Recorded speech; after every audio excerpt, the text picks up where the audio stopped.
Chandruji's recommendation that he has given. We had the time to go in detail into the report.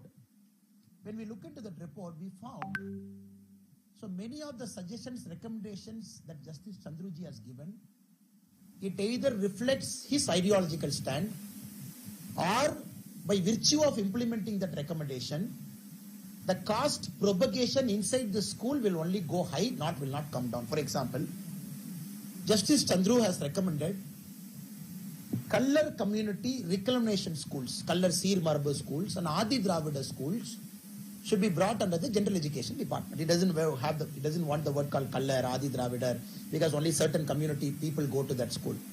But we have to understand the idea of reservation is that it is eliminate backwardness, historical wrongs. When it's a privilege given to certain community, they will have their own schools. Old schools is managed and they will have the first right in that school within the resources. Then we need to encourage those communities to continue to have those schools till the backwardness is eliminated among them. Now bringing them under the general umbrella of an education department, I don't think it makes sense, because he says it is to cut expenditure. Cutting expenditure at what cost? Can we eliminate reservation to say we want to take out expenditure? No. In the same manner, we firmly believe the color community run reclamation schools and the Adi Dravida schools should continue to run.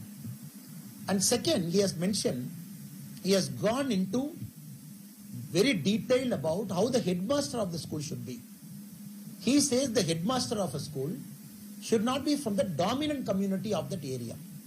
Moment we start attaching caste to each of the headmaster, where is it going to take us? And each headmaster we will see the caste and start posting him. For any government servant, we don't see the caste. When the rule is everybody is same after they are selected. People must have come through reservation, people must have come through multiple means as per the constitution norms. Once you are selected, you are same in the eyes of law. Here you bring again the concept of caste in their posting. It just doesn't make any sense. In a way, I believe is against the concept of reservation and the concept of Indian constitution also. In one case, Justice Chandru says students have to sit in alphabetical order. For example, I am Annamalai A. I am 180 centimeter. Never ever the teachers have made me to sit in the first row. I am always a backbencher because of my height. Now he says you make people to sit A, B, C, D so that caste will not come in. Now when some people sit in group wise on caste, it is the headmaster who should take action. Teacher has every right to split them and make them to sit in different tables, make them to split classes, make them to split classroom. That is a practical suggestion. Alphabetical methodology is going to create more confusion than this.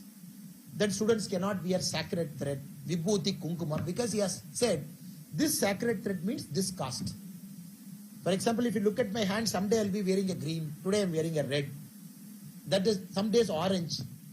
Does that mean I belong to a particular caste? It depends on Anjaneya or Muruga, who is my favorite god for that day, I will be wearing that thread. So now he equates each colored thread to a particular caste. It could be, I am not saying it is not. But generalization is only like making it the whole process trivial. And vibhuti kunkuma, a separate word is used, that also we don't agree. Because in a secular society, that to a secular school place, every community should have the right not to get their sentiments hurt. That is something which we are objecting. Social justice students force. You will create a separate student force for social justice students force. What is this force? Is it NSS? A 7-year, 8-year, 9-year student, what decision can he make? Okay, what is their implementing powers? Can they beat up anybody? Can they use harsh words? So these are all impractical things which he has brought in. He says saffronization of education. Anybody reading the Tamil Nadu textbook will know glorification of Dravidian ideology. That to half the things are wrong. All wrong things they have given Dravidian ideology, they have glorified it. The Dravidian ideologues have pages after them. Some of the tallest and greatest leaders don't even have 3 lines, including Veerabandiya Kattabomman, so on and so forth leaders. Now he says saffronization of education is a problem. He doesn't say the baseless Dravidian ideology glorification is there. That he doesn't say. It only shows the mindset. He's open. He has declared his ideology to the whole world. In that mindset, he has prepared a book. The most atrocious one for us is he wants to bring elections in schools. When J.M. Lindo committee report, Supreme Court has given certain directions on elections in universities campuses. He wants to bring elections in schools. Elections in schools will be the single biggest reason to propagate caste. When elections happen on caste, when booth voting happens on caste, when the Chief Minister Stalin, who received that report, he gives tickets based on caste. He appoints ministers based on caste. How will the CM receive his report and say, no, we will bring election to school, caste will run away? That only shows this report is far from practical.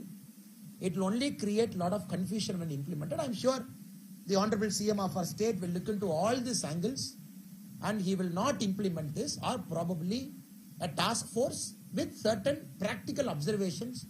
That observations can be put forth, it can be implemented.